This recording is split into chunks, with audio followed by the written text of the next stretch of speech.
Good morning, everyone. How are you? Welcome to yet another YouTube video. This video is very close to my heart because I don't know whether I practice yoga every day, but I practice this art every day. And it is not something that I would like to agree or expose myself or put myself in vulnerable position by bringing it to a social media platform. But this is Navaratri, the week of the 9 days of getting tools to tackle the inner demons. So I wanted to talk about one of my inner demon. So this inner demon is when I wake up in the morning, I create a story for myself and I lie in that story. And I lie to myself and I lie to others in that story.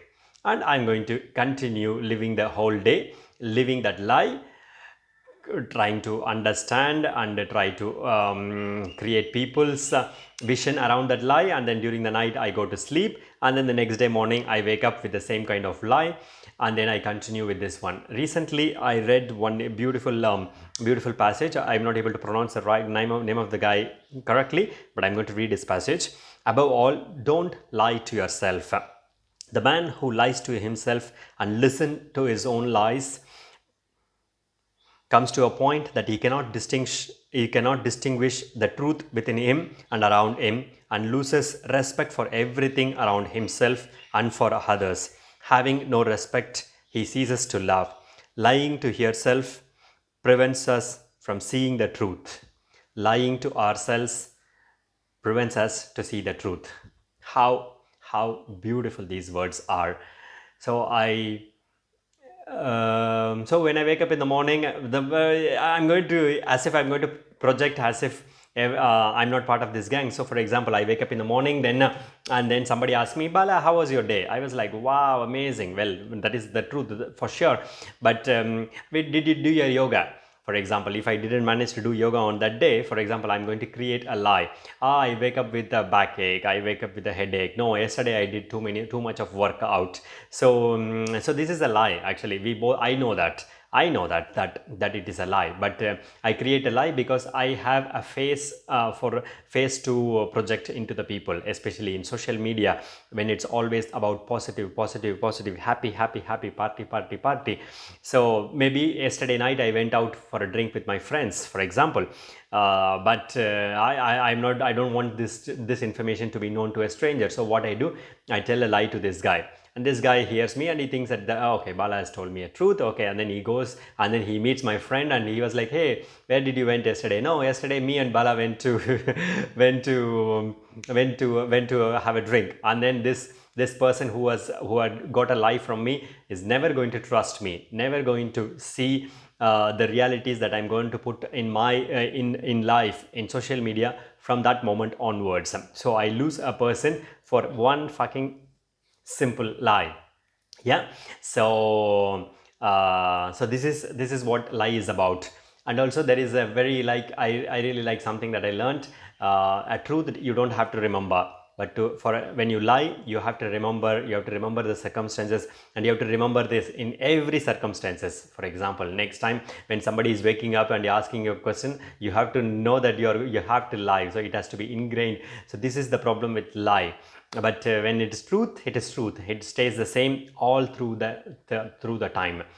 So I sometimes ask myself why I lie, why I pretend to be someone else, why I just don't tell truth, because I could have just easily told my friend that I went out for a drink. What is going to happen? Nothing is going to happen.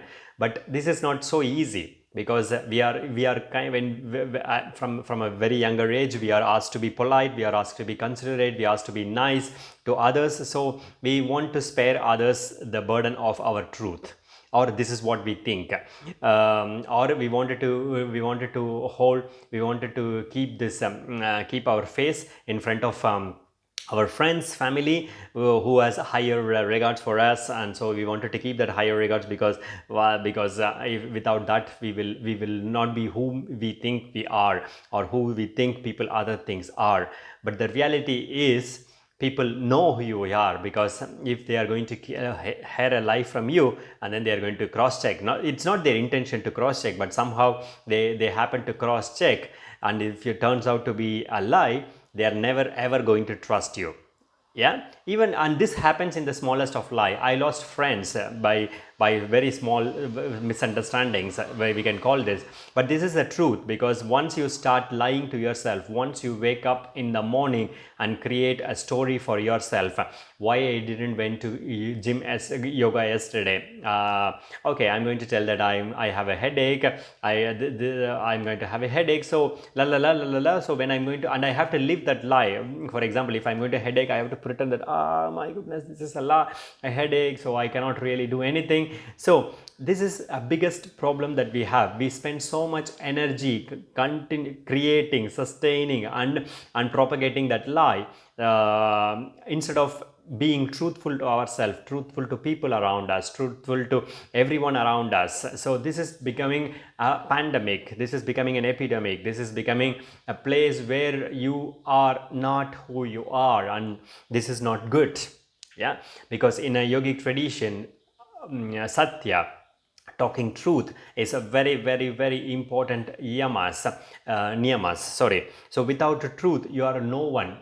So and also there is bit of a difference between truth and knowledge that I would like to talk about here, because this is going to be a 10 minutes video, so you can listen it when you have a possibility. Please subscribe, share, and next few videos are going to be in the same topic. So yeah, so that we have a problem to acknowledge the truth, to know what truth really is, because we have a knowledge about the place, or we have a knowledge, not the real truth. For example, what is truth? For example, in a yogic tradition, in a asana practice, the truth is every asana is supposed to bring you to a state of meditation.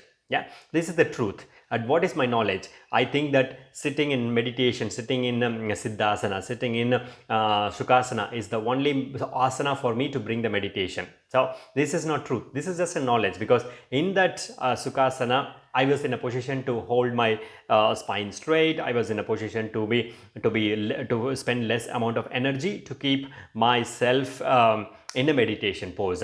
I will not be in a position to do this when I am doing Shirasasana. So the truth is, even in Shirasasana, I should be in a position to meditate. That is the truth.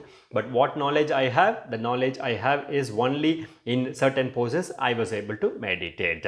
So this is the truth, and this truth keeps evolving, keeps changing. So tomorrow I practice and practice and practice and practice and practice, and after 5 years, 10 years, 100 years, I'm able to go into meditative state in Shirasasana, then it becomes, then I achieve the truth, then I have a taste of the truth. Until then, my knowledge keeps changing every day and every day. So what does that mean? So when you wake up in the morning, you have to, because if you are not, because the truth is one, at least in that context, because truth are many, they say, but the truth is only one. What is truth is an universal experience. What is your knowledge is your individual experience. So there is an universal experience and an individual experience.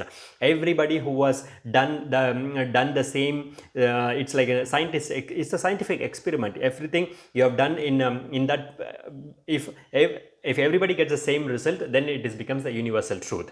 And if you only get if you get you by your experience, you find you get this experience, then it becomes your knowledge. So we tend to confuse knowledge and truth, and we think that this is my knowledge, so that means that I from that knowledge I either say the truth or the lie, because this is not an universal experience. What happens when somebody hears this, they kind of able to distinguish the real truth, the real knowledge, and the real lie. Yeah.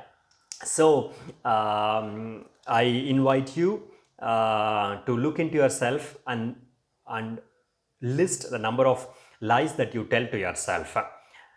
Not having time, for example, I'm not flexible, and I don't have money, and I don't have good family environment. All this are lie, at least from my humble perspective. But by doing an action, by doing something about it, we can go near the universal truth. We can let go of our lies, and then we can go to the universal truth.